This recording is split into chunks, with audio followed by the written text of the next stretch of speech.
पर इच्छा नहीं है तो एक लाभ भी तो है क्या, कि या तो एक ज्ञानियों का मार्ग है। ज्ञानी कहते हैं अगर ब्रह्म अन्य है और ब्रह्म पूर्ण काम और परमानंद में निमग्न है, तो इसका तात्पर्य है कि अगर हम भी अन्य हो जाएं, हम भी इच्छा रहित हो जाएं, तो उसी आनंद की अनुभूति हमें भी होने लगेगी। और उसको भक्तों ने जरा उल्टे ढंग से कहा कि भाई ये कहना तो बड़ा सरल है कि इच्छा से मुक्त हो जाए, लेकिन इच्छा से मुक्त होना सरल है क्या?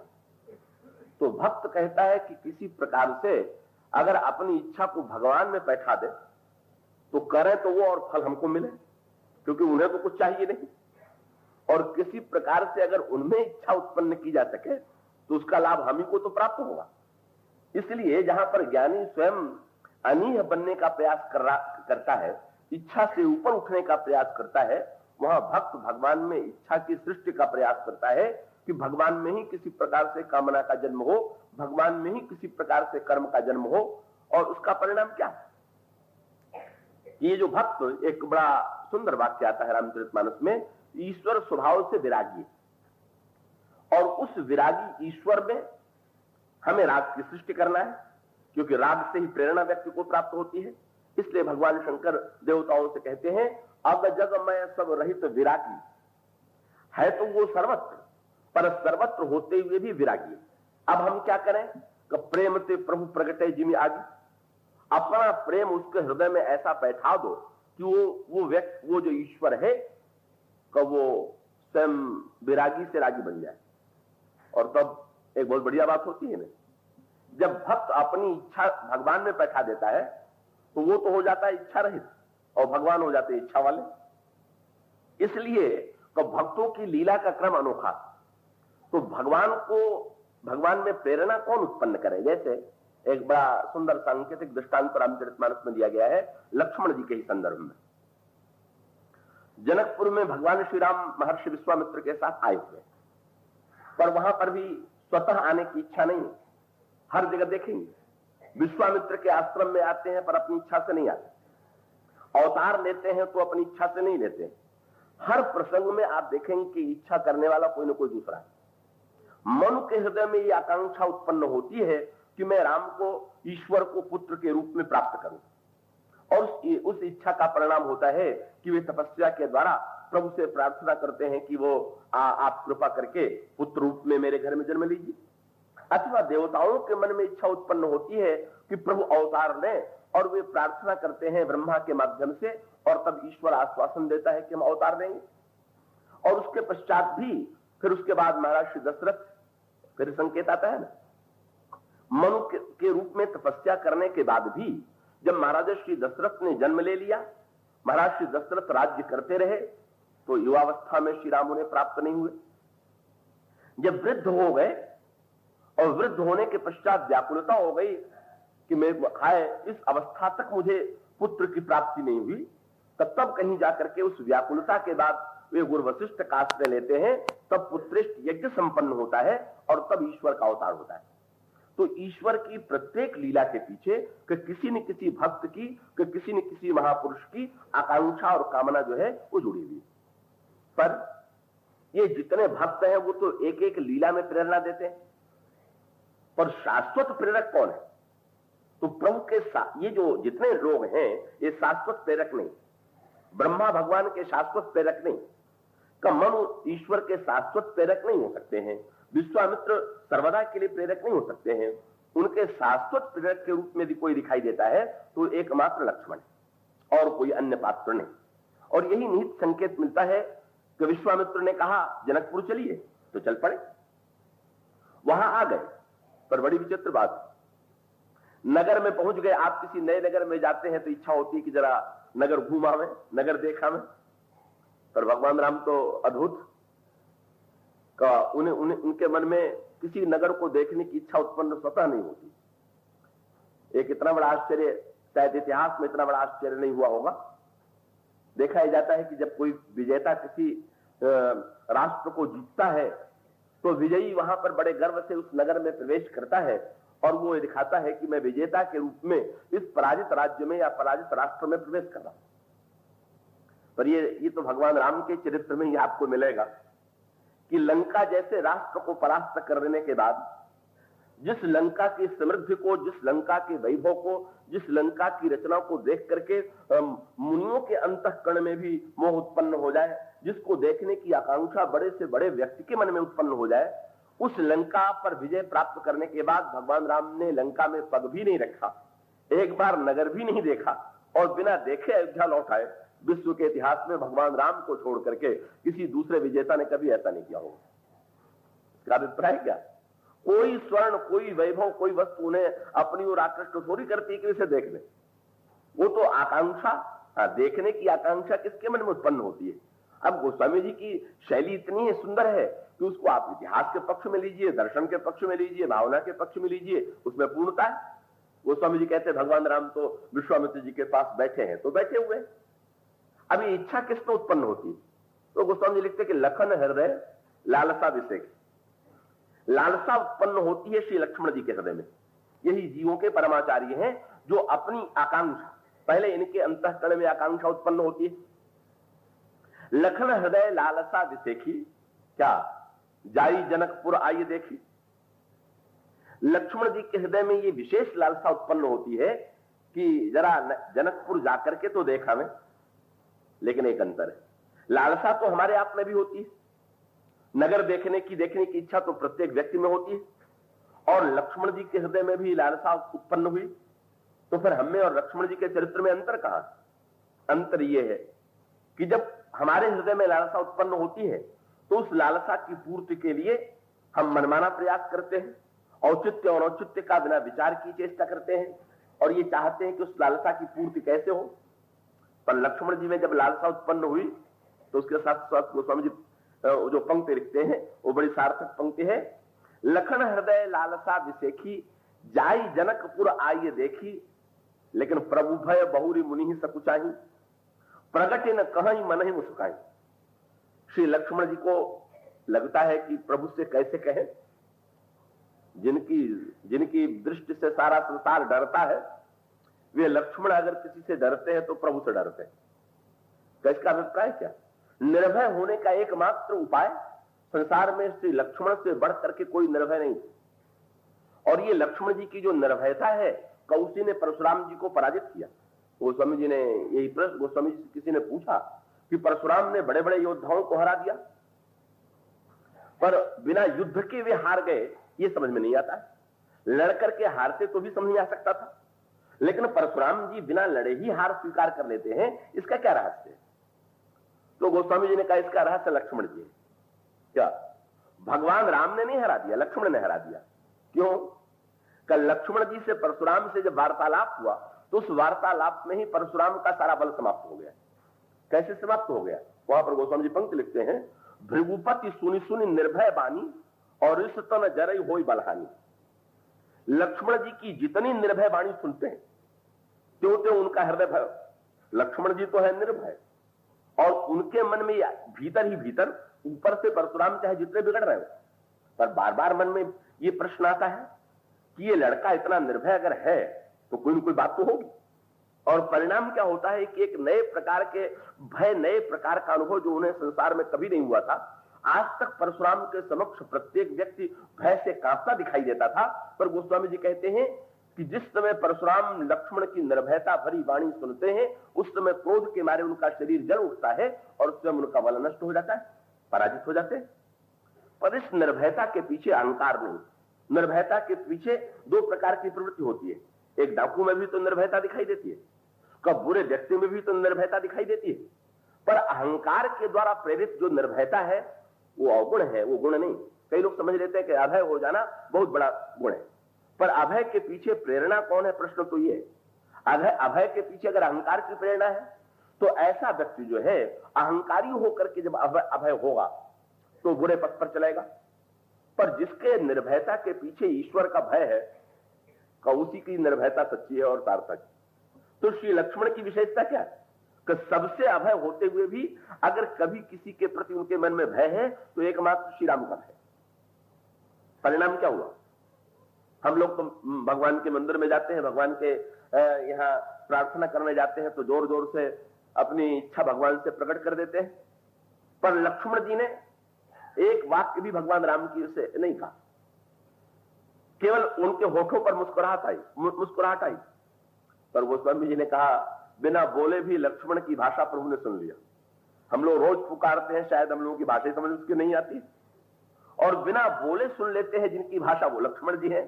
गोस्वामी जी का राम अनुज मन की गति जानी, श्री लक्ष्मण के मन की गति को भगवान राम ने पहचान लिया।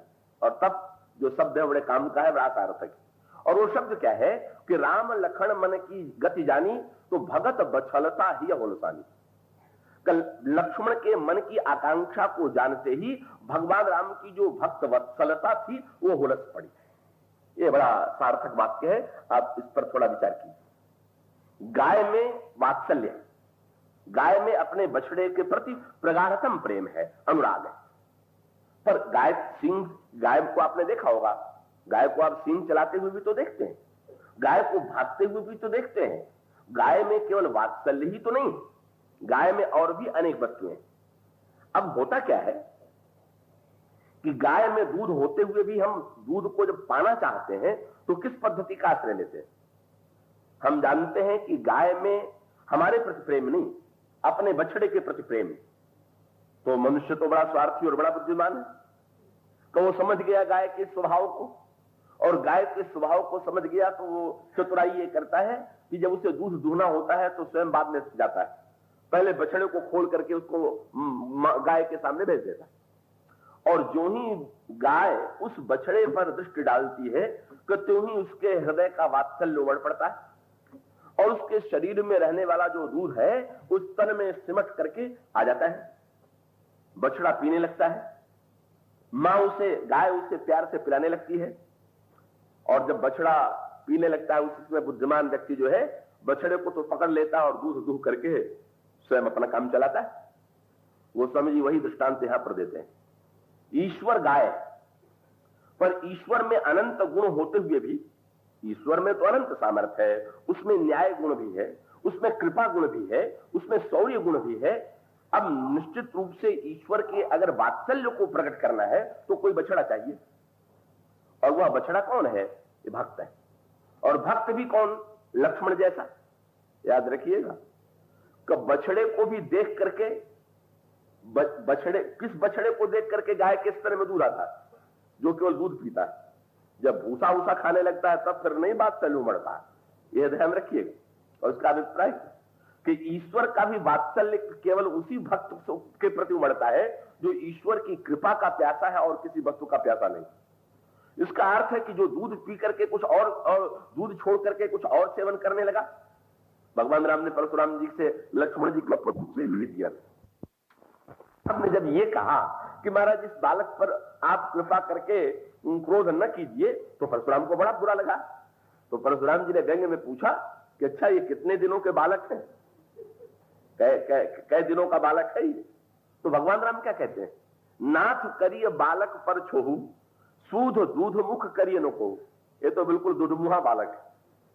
अब परशुराम का क्रोध तो और भी 100 गुना बढ़ गया कि इतने विशालताए, इतने दिव्य शरीर को, और ये कहना कि ये तो दुधमुहा बालक है। पर भगवान राम की भाषा के लिए तो आगे चल करके गोस्वामी जी ने कहा ना, सुन मृदु गूढ़ वचन रघुपति के। श्री राम की वाणी सुनने में कोमल है पर उसका अंतरंग अर्थ बड़ा गूढ़। भगवान राम जब लक्ष्मण जी को दुधमुहा बालक कहते हैं तो केवल अभी थोड़ी कहते हैं। अरे विवाह हो जाने के बाद कई वर्ष अयोध्या में रहे, और अयोध्या में रहने के बाद फिर वन में गए, और वन में जाते हुए नदी के किनारे जब पिताजी के विरुद्ध कुछ कठोर शब्द बोलने लगे तो सुमंत जी से भगवान राम क्या कहते हैं? काबन तात लखन लरिखाई। अरे तो छोटे बच्चे हैं, क्या इनकी बात पर ध्यान नहीं दिया जाता? वन जा रहे हैं भगवान राम के साथ, और उस समय भी भगवान राम यही कहते हैं कि ये तो छोटे बालक है। और केवल भगवान राम की ही मान्यता नहीं, कवितावली रामायण में गोस्वामी जी कहते हैं कि श्री लक्ष्मण जी वन में जल लेने के लिए गए और कुछ विलंब होने लगा, और रोक करके कहा कि महाराज आप तो आगे चलते जा रहे हैं। कि लक्ष्मण अभी तो गए हैं, पर साथ साथ शब्द क्या था? जल को गए लखन है लरिका। जल लेने के लिए लक्ष्मण गए हैं, प्रभु ने कहा आ जाएंगे।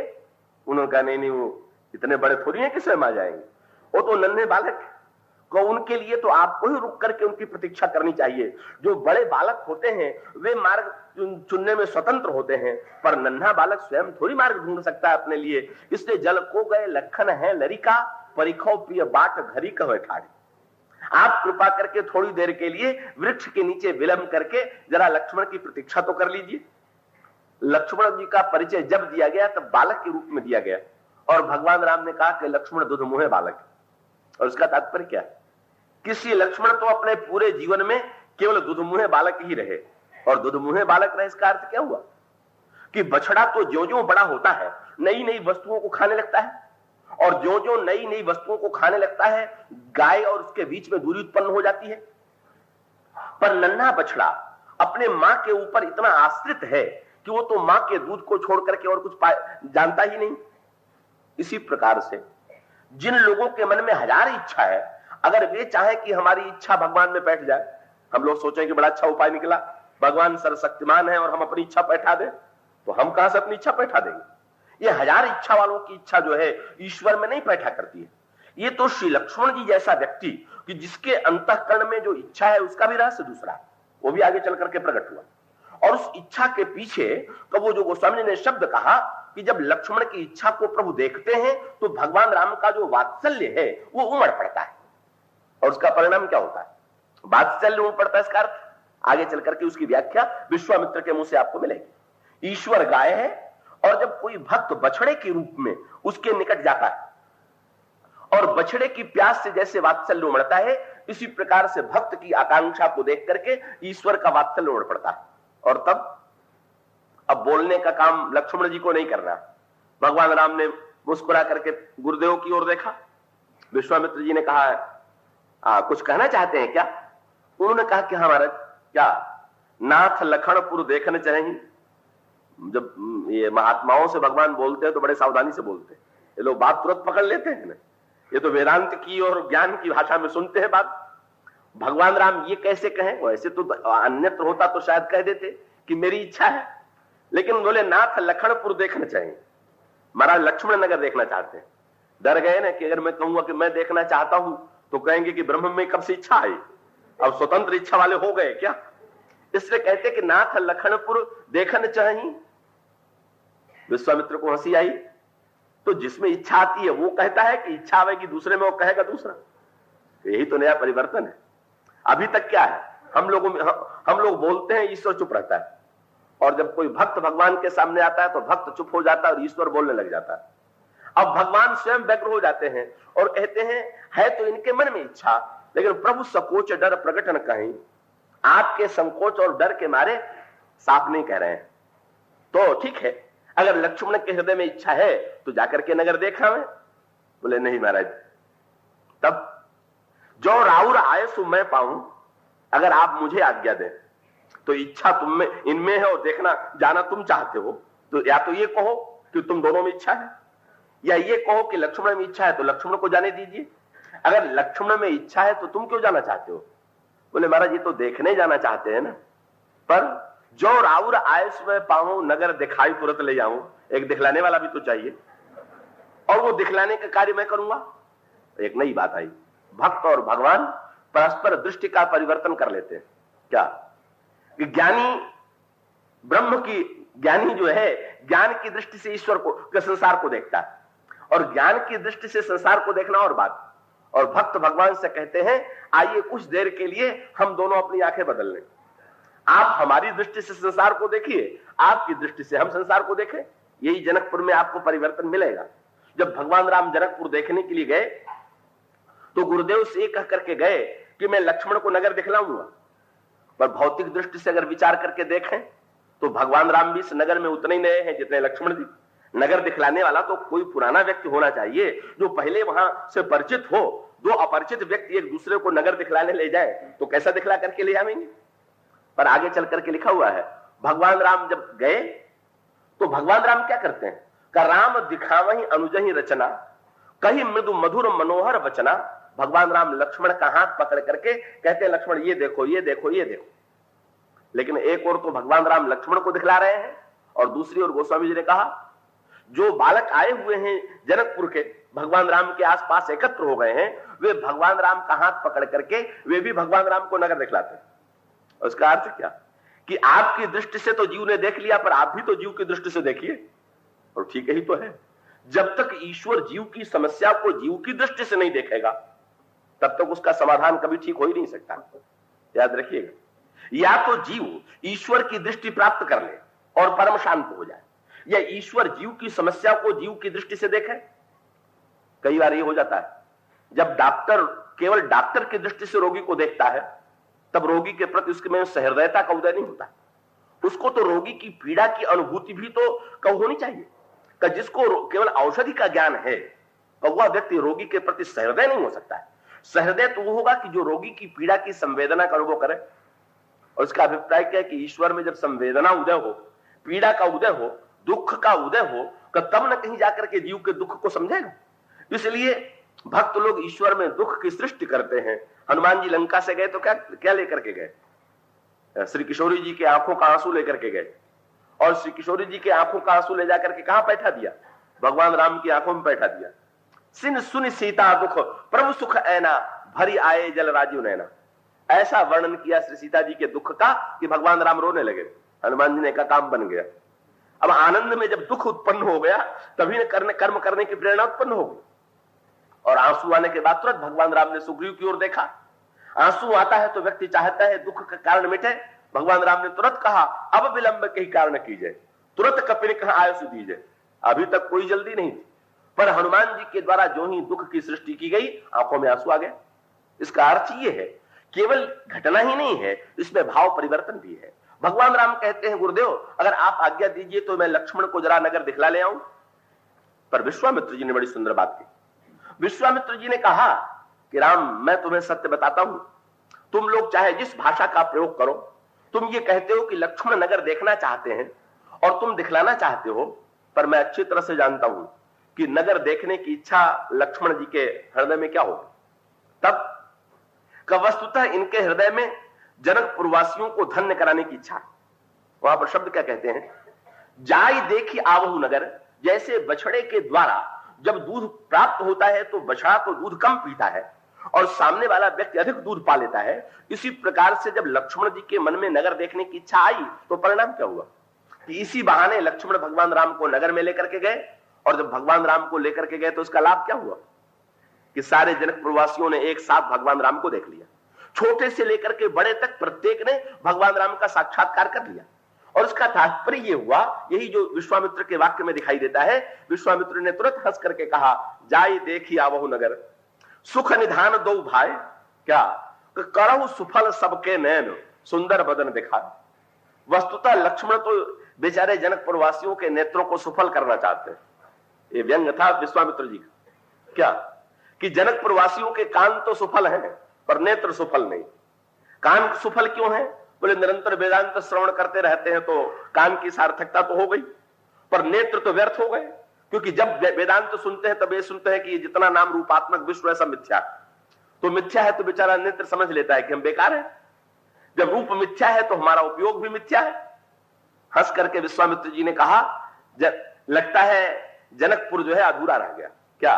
बोले विदेह तो सार्थक हो गए पर सुनैना सार्थक नहीं हुई। ये रामायण की भाषा पर जरा ध्यान दीजिए।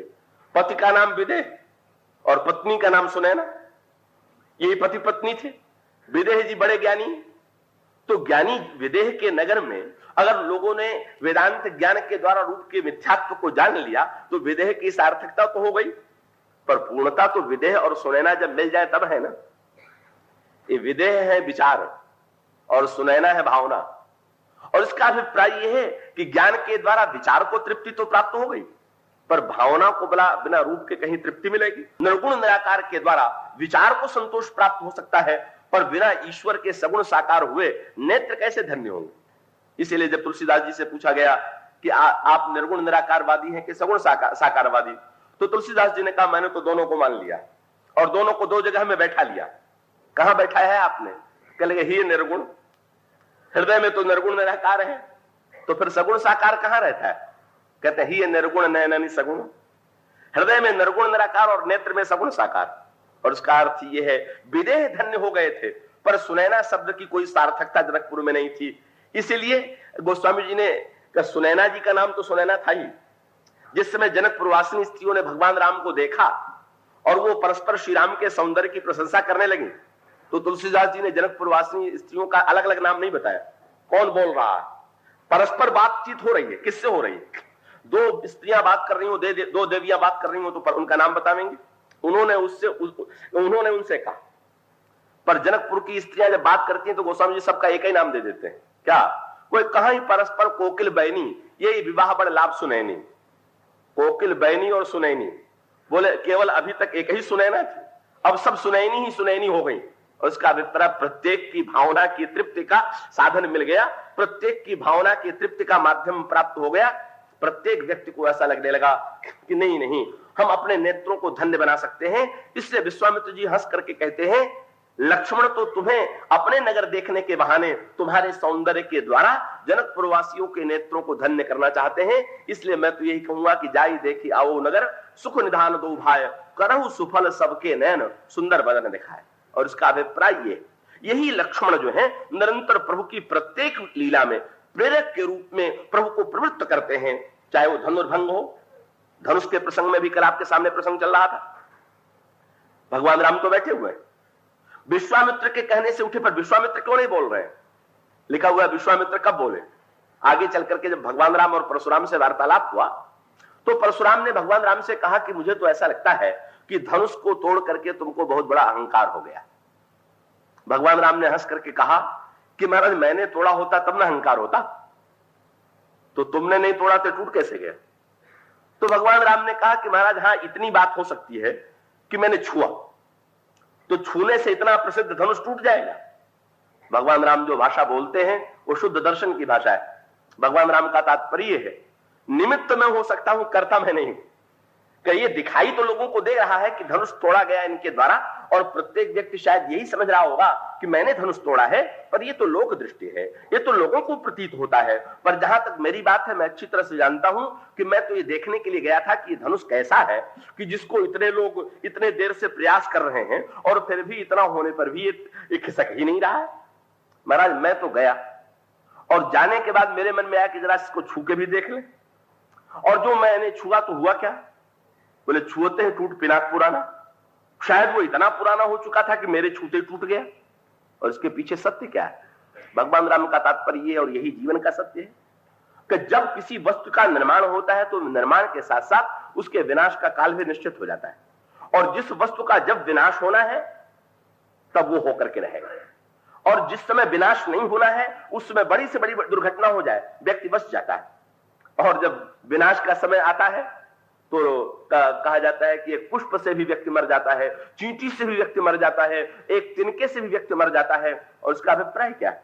भगवान राम का संकेत यह था कि महाराज धनुष अगर कभी बना था तो उसका विनाश अवसंभावी था। अब ये संयोग की बात है कि और राजा ऐसे समय गए जब धनुष का विनाश नहीं होना था, और मैं ऐसे समय में पहुंच गया जब धनुष टूटने वाला था। उसी समय मेरा हाथ छू गया जिस समय धनुष टूटने वाला था। लोगों को लगा कि मैंने तोड़ दिया, पर मुझे तो महाराज पता है कि वस्तुतः इसको तोड़ा तो काल ने तोड़ा, मैंने नहीं तोड़ा। और गोस्वामी जी ने भी इसी का संकेत किया है कि विश्वामित्र जी भी तो बैठे हुए थे। अब विश्वामित्र ही भगवान राम से कह देते कि जरा उठ करके धनुष तोड़ दो, इतने देर तक चुप क्यों बैठे हुए थे? तो लिखा हुआ है कि विश्वामित्र समय शुभ जानी, बोले अति स्नेह में बानी। विश्वामित्र जी तब तक चुप बैठे रहे जब तक ये समझते रहे कि अभी धनुष टूटने का काल नहीं आया। इसका अभिप्राय काल की मर्यादा को तो महापुरुष भी स्वीकार करता है। विश्वामित्र भी सत्य को जानते हैं कि जो वस्तु जिस समय होना है उसी समय होगी। इसलिए विश्वामित्र बैठे हुए हैं। अन्य राजा समय से पहले प्रयास कर रहे हैं और प्रयास करके बेचारे असफल हो रहे हैं। पर विश्वामित्र इतनी देर के बाद क्या उन्होंने पंचांग खोल करके देखा क्या कि आज मुहूर्त बढ़िया है कि नहीं है, इस समय मुहूर्त आ गया? तब विश्वामित्र समय शुभ जानी। विश्वामित्र ने कब समझा कि मुहूर्त आ गया? जब लक्ष्मण जी ने खड़े होकर के गर्जना किया, बोले जब काल बोल रहा है तब समझ लेना चाहिए कि अब समय आ ही गया। समय शुभ जानी की सूचना जो है वो काल देता है और उसके प्रतीक लक्ष्मण जी हैं। जब लक्ष्मण प्रेरणा देते हैं तब आप देखते हैं भगवान श्री राम, विश्वामित्र कहते हैं हाँ भाई अब समय शुभ आ गया, अब काल की भाषा आ गई, हर समय वही रूप दिखाई देगा। तब वो भी कह देते हैं उठो राम बन जाओ वो चापू, मेटहु तात जनक परितापू। पर सर्वत्र आपको दिखाई देगा कि हर लीला में ईश्वर को प्रेरणा देने वाला, चाहे वो संहार का कार्य हो, चाहे कृपा का कार्य हो, प्रेरक रूप में लक्ष्मण जी का चरित्र विद्यमान है। और इसीलिए विश्वामित्र की प्रशंसा की जानी चाहिए कि विश्वामित्र जब मांगने के लिए गए तो उन्होंने मांगा क्या? कुछ लोग मांगने में चतुर नहीं होते, पर विश्वामित्र तो बड़े चतुर, मांगने में बड़े चतुर निकले। क्या का उन्होंने सुनने के लिए, अगर सुने तो ऐसा लगता है कि बहुत कम मांगा,